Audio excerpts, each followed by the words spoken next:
anigu barmaanhood ka timiday aniguba dhul doogliya badda dacaladeediyo deex baan ku soo koray qofse iyo dadnimadii deegaan ma sheegee hadalkaa kaa dow maxaa dunya haysaa waxaan dood ka leeyahay aabaa geel duduri jiray digaag aad dhaqaysaa doorkan maanta dhaameen aqal daahya lagu xiray firaash nooca dibadda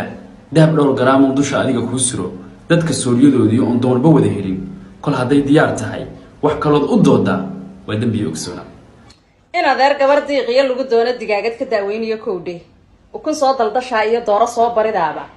aqalkaa dibad yaaliyo dahabkaana ha joogtee wax kastoo duni yaalla haddii aadi dul keento kuma doonayo jaalle oo waxaan kugu diiday xagga dookhana maaha dun wanaagana maaha waa digaagada keenka iyo dhaqankood ka dulbooday